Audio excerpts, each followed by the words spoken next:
राधा स्वामी जी। बाणी स्वामी जी महाराज। बारहमासा आषाढ़ मास पहला। हाल दुख सुख सहने जीव का संसार में मन और माया के संग भ्रम कर और वर्ण कष्ट और क्लेश का, जो कि बिना सतगुरु और नाम भक्ति के अंत समय में जमदूतों के हाथ से सहता है। सत्संग के वचन। प्रथम आषाढ़ मास जग छाया, आशा धर जिब गर्भ समाया। पूर्व में साल आषाढ़ के महीने से शुरू होता है। हमारे पंजाब में साल चैत्र से शुरू होता है, इसीलिए स्वामी जी भी आषाढ़ के महीने से शुरू करते हैं। कहते हैं जब आदमी मरता है तो इसके कुछ काम पूरे हुए, कुछ बाकी रह गए। वे संकल्प जो बाकी रह गए वे इसके अंदर बीज हैं। उन्हें उगना है और उन्हें भोगने के लिए उसको माता के गर्भ में आना है, फिर जन्म लेना है। इसीलिए इसके हर जन्म में कुछ ना कुछ काम रह जाते हैं। सत्संगी को पहले जन्म से दूसरा जन्म अच्छा मिलेगा। वैसे तो हमारे बहुत सत्संगी हैं, मगर उनका प्यार ऊपरी है। अगर प्रेमी ढूंढें तो कोई कोई मिलेगा। अगर शिष्य मन का कहा माने तो गुरु क्या करे। कबीर साहिब जी कहते हैं, कबीर साचा सतगुरु क्या करे, जऊ सिखा मह चूक। अंधे एक न लगई जीव, बांस बजाइए फूक। अगर शिष्य विकारों यानी बुरे कामों से हट जाए तो सतगुरु शिष्य को बंधन काट देता है। अगर शिष्य मन का बंधा बना रहा तो फिर गुरु का क्या कसूर। काल ने बख्शिश ली हुई है। पहली की संत रिद्धियां सिद्धियां और करामातें दिखाकर नाम ना दें। दूसरी संत जबरदस्ती नाम ना दें। तीसरी जीव को पिछली जन्म की खबर ना हो। और चौथी कि जिस जन्म में भेजा जाए उसी जन्म में खुश रहे। पशु अपनी योनि में खुश हैं, पक्षी अपनी योनि में खुश हैं। जिसे सारी उम्र पेट के धंधों से ही फुर्सत नहीं, उसे सतगुरु किस तरह से अंदर ले जाएगा। अगर यह गुरु का भक्त है तो इसे गुरु ले जाएगा। यह मन विषय विकारों में पड़ा हुआ है। सतगुरु शिष्य के अंग संग रहता और संभालता है। सतगुरु तो शिष्य के लिए ही आता है, मगर यह उसकी दया का पात्र बने तो। जो आशा मनसा बाकी रही, जो कर्म बाकी रहे उनमें ख्याल रहा तो फिर गर्भ में आना पड़ा। सारी दुनिया की जितनी रूहें हैं सभी के मन में आस है। हर एक जीव कहता है कि मैं यह करूँगा, मैं वह करूँगा। आशा और मनसा मरती नहीं, इसकी मुक्ति होती नहीं। अब जीव का घर तो था सचखंड सतनाम, मगर इसने आशा दुनिया की दौलत की रख ली कि मैं राजा महाराजा या बादशाह बन जाऊं, ठगियां करके दुनिया को लूट लूं। इस आशा की वजह से उस देश को भूल गया और परदेश में आकर दुख पाने लगा। ज्यों-ज्यों भूलता रहा त्यों त्यों दुख पाता रहा। हालांकि यह उस समुद्र की बूंद था जहां ना दुख है, ना सुख, ना जन्म है, ना मरण है, मगर यह अपने घर को भूल गया। इस दुनिया के घरों को, इस दुनिया की कौमों मजहबों को देखकर भूल गया। अगर यह जानता कि यह मेरा घर नहीं तो यह फंसता ही क्यों। यह यहाँ आकर भूल गया।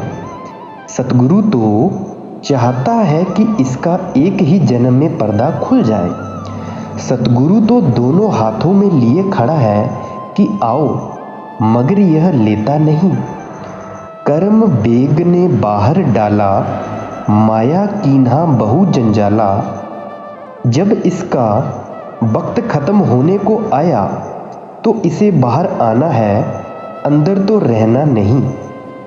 अंदर इसे सब कुछ पता होता है, जब बाहर आया सब कुछ भूल गया, यानी माया ने सब कुछ भुला दिया।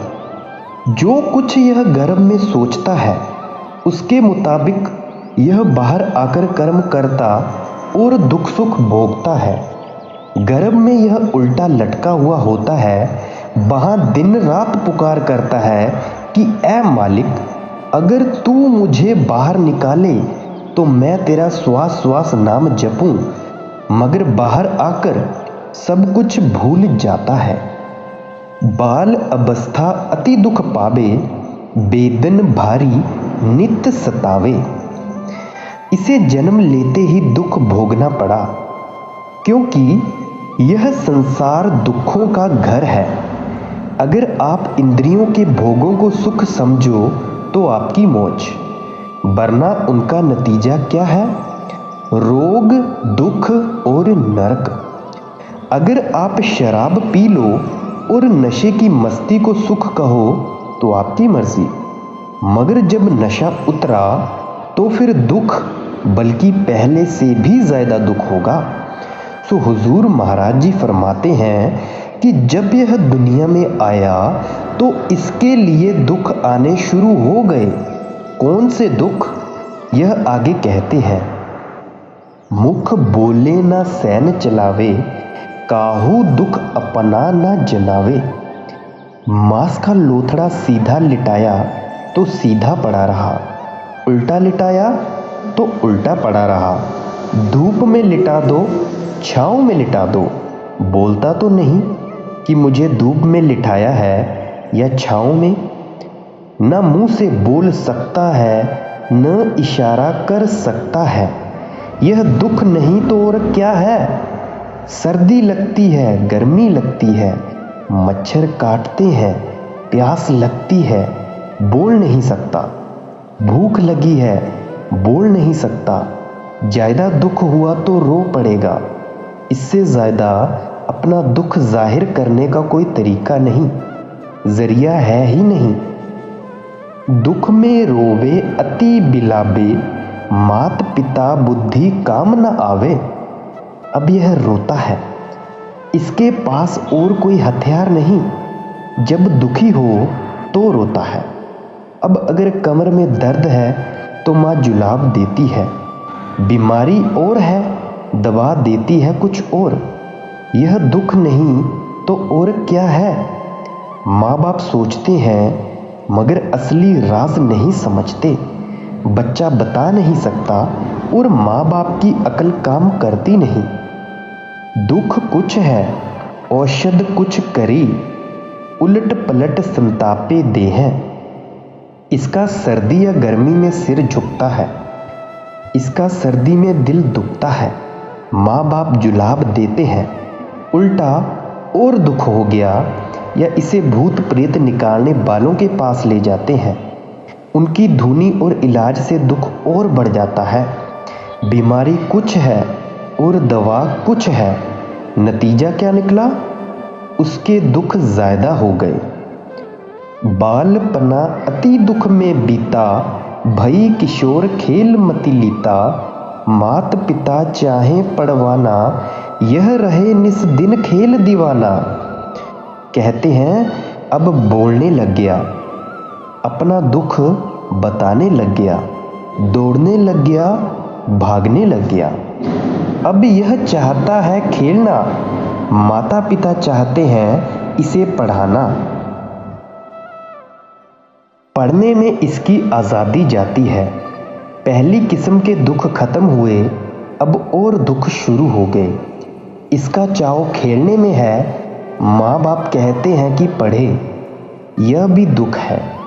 आपने छोटी उम्र में बहुत ही घटनाएं देखी होंगी। मुझे याद है कि मेरे साथ एक लड़का पढ़ता था जो पढ़ाई का चोर था और अक्सर स्कूल से गैर हाजिर रहता था। एक दफ़ा का जिक्र है कि एक बीमार को लोग उठाकर ले जा रहे थे। वह उनसे पूछता है कि इसे क्या है। उन्होंने कहा कि यह बीमार है। वह कहता है मैंने समझा कि शायद इसे स्कूल ले जा रहे हैं। सो बच्चा तो खेलना चाहता है और माता पिता पढ़ाना चाहते हैं। यह तमाशा हर रोज देखते हैं, यानी आत्मा को आज़ादी है ही नहीं। मार पीट पितु मात घनेरी, बह भी दुख की भारी डेरी। अब यह पढ़ने जाता नहीं। माँ मारती है, बाप मारता है, उधर मास्टर मारता है, सबक याद नहीं। हम सभी का यही हाल है। कई बार देखा है कि स्कूल जाने के लिए लड़के को भेजा है, वह कहता है कि जी आंखें दुखती हैं, पेट में दर्द है या कोई और बीमारी है। सो लड़कों में स्कूल जाने का बड़ा डर होता है। सरदार करतार सिंह और मैं साथ पढ़ते थे, साथ स्कूल जाना, साथ ही आना। एक दिन कहने लगे कि आज ना आओ। मैंने कहा क्यों? मगर ना गया तो जुर्माना हो जाएगा। कहता है मैं कपास चुनकर ले जाऊंगा और जुर्माना दे जाऊंगा। सो लड़कों को आज़ादी नहीं होती। यह भी दिन दुख गफलत बीते, सुख न पाया रहे अब रीते। अब हुजूर स्वामी जी फरमाते हैं कि वे दिन भी गफलत बेसुधी में गुजर गए। आज़ादी न मिली, सुख ना मिला। खेल कूद की अवस्था थी, वे फिक्री थी, खाने पीने की छूट थी, मगर फिर भी आज़ादी ना थी। तरुण अवस्था आवन लागी, मन तरंग अब छिन छिन जागी।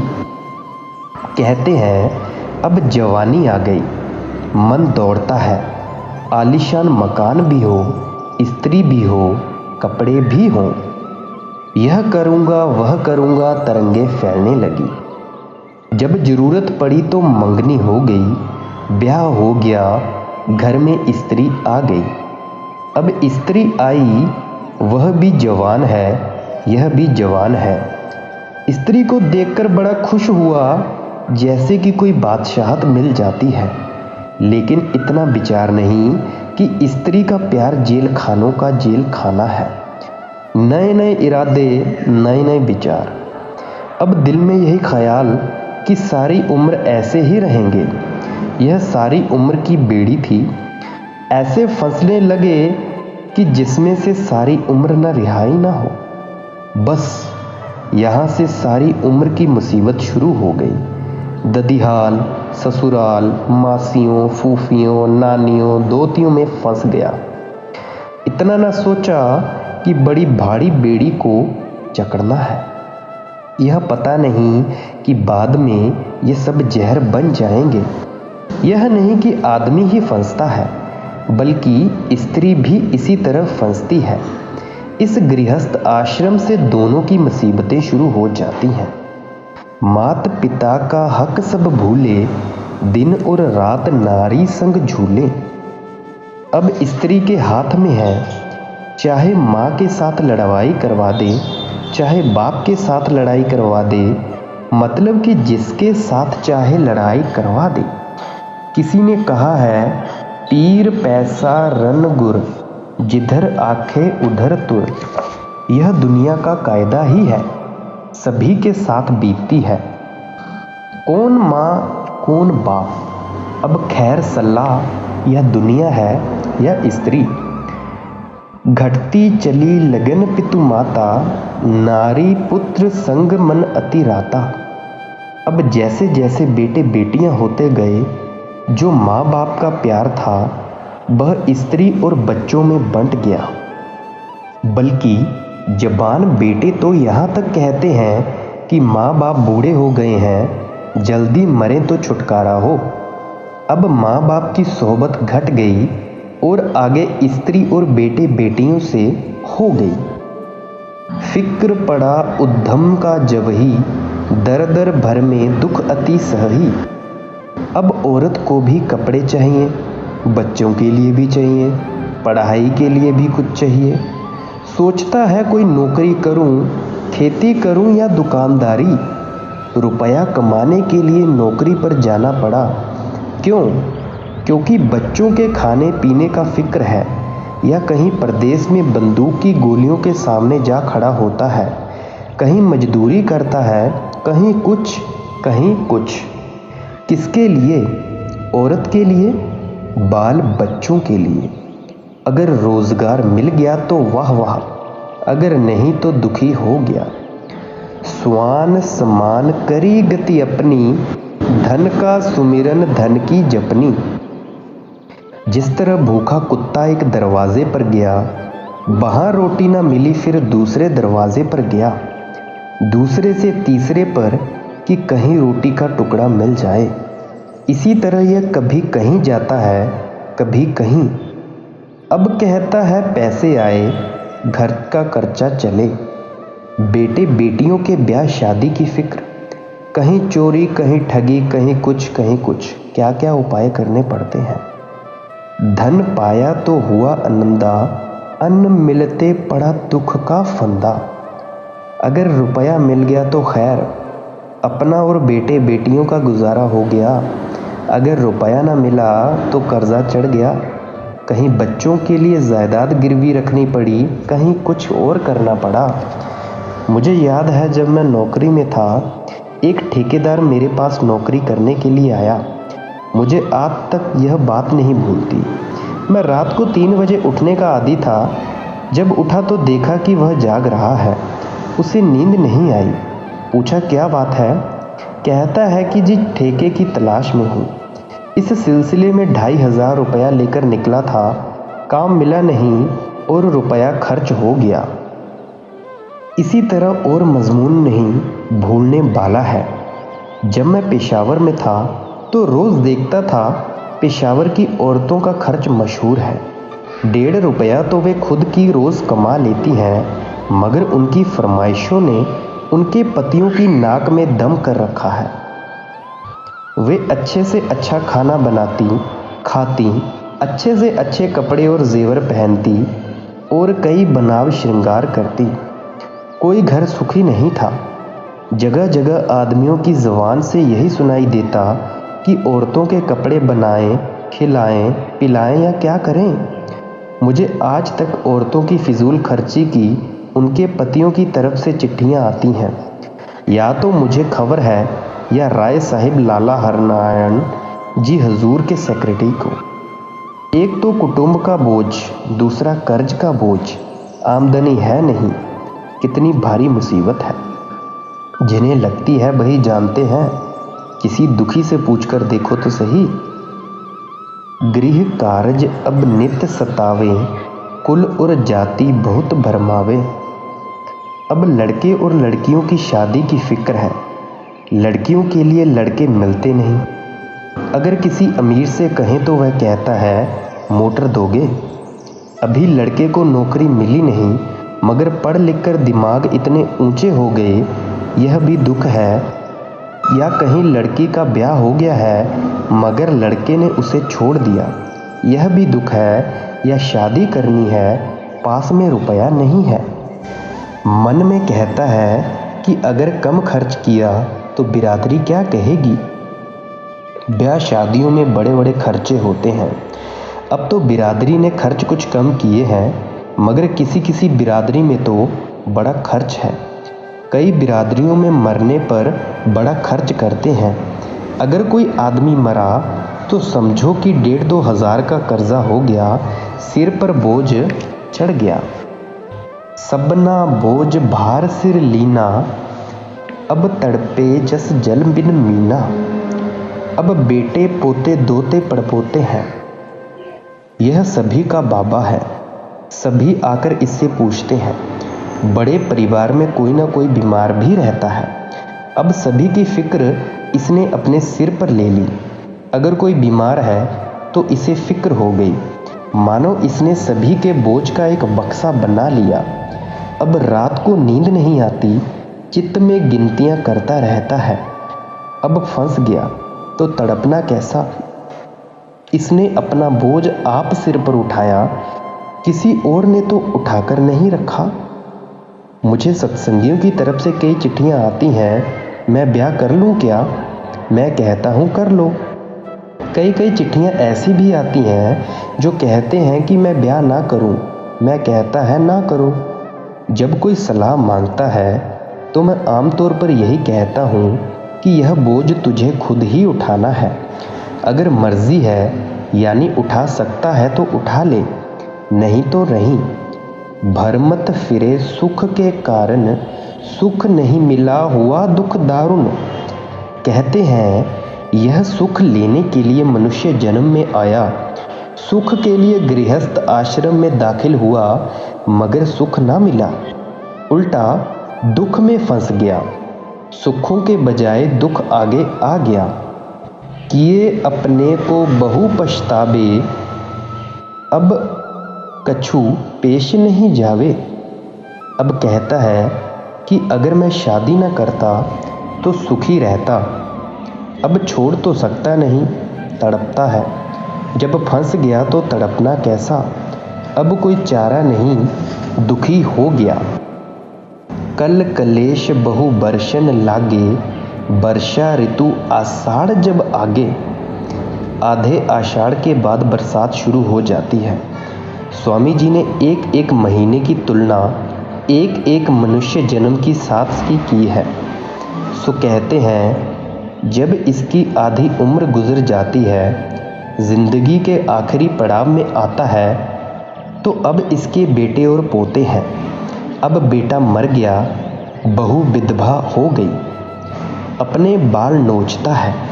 कहीं कर्जा हो गया, कहीं कुर्की हो गई, कहीं नीलामी हो गई। अब सिर खुजलाता है, दुख सहता है, लाचारी हो गई। जिस तरह आषाढ़ माह से बारिश शुरू होती है, इसी तरह इसके ऊपर दुखों की बारिश शुरू हो जाती है।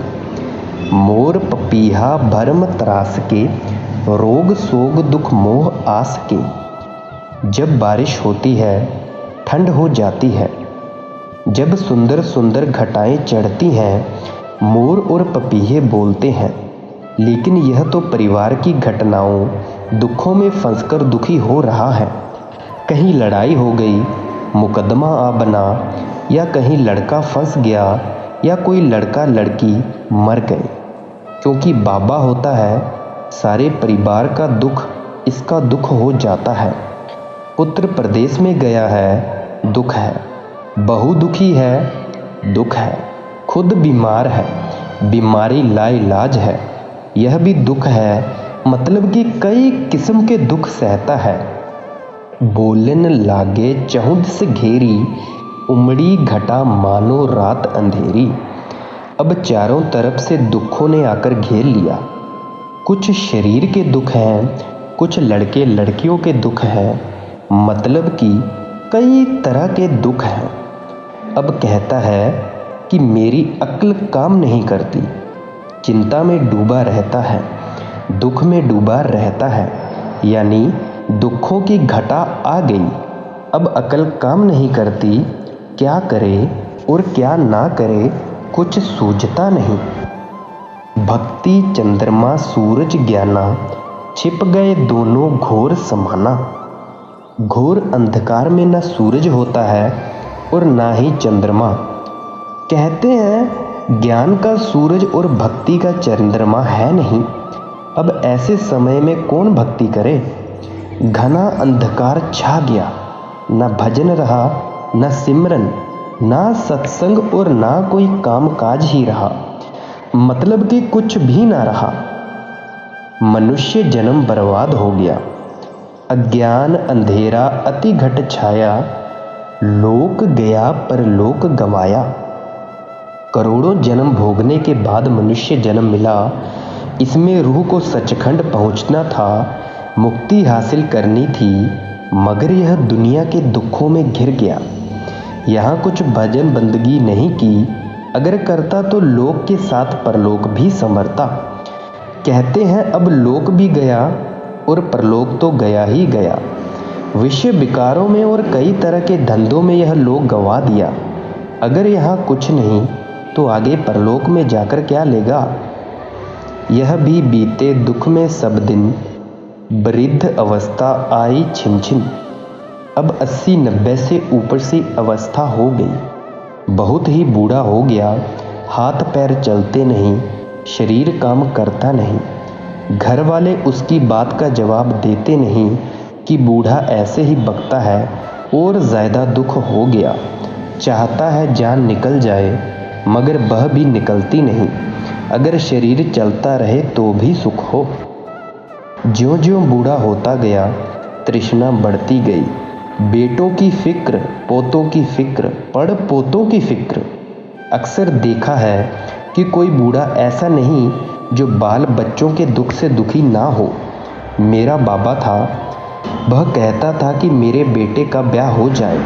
ब्याह हो गया, पोता पैदा हो गया, फिर कहता है इसका भी ब्याह हो जाए। ब्याह हो गया, अब कहता है इसका भी नन्हा लड़का हो जाए। मैंने एक दफ़ा कहा अब तो तृष्णा को छोड़ो। कहते हैं एक लड़का वाकई है, उसका भी ब्याह हो गया। खैर, नाम लिया हुआ था, महाराज बाबा जैमल सिंह जी से प्यार था। मैंने कहा आपकी हिरस कैसे पूरी होगी? कहने लगे अच्छा, तुम्हारे कहने से छोड़ देता हूँ। सो कहते हैं कि तृष्णा बढ़ती जाती है, करने योग्य कुछ है नहीं। अगर सारे परिवार की फिक्र है कि यह हो जाए वह हो जाए तो करे क्या? बुद्धिहीन बल छीन होए, वर्षा तन से होत, नैन नीर मुख नासिका, बहन लगे जस सोत। बुढ़ापे में याददाश्त कायम नहीं रहती। कई बूढ़े आदमियों को देखा है कि रोटी खा चुके हैं, किसी ने पूछा कि रोटी खाई, कहते हैं नहीं। अब बुद्धि काम करती नहीं, आंखों से पानी बहता है, सिर कांपता है, हाथ पैर कांपते हैं, लेकिन अब भी बाल बच्चों का और दूसरे सामानों का ख्याल छोड़ता नहीं। कहते हैं आंखों से पानी बहता है, नाक से पानी बहता है, मुंह से पानी टपकता है, कुछ करने का लायक नहीं, जहां बैठा वहीं बैठा रहा। सो ये इंसानी जन्म के दुख है। अगर इस इंसानी जन्म में मालिक की भजन बंदगी ना की तो कौड़ियों के मोल इस मालिक के दिए गए इस अनमोल जीवन को खो दिया। राधा स्वामी जी।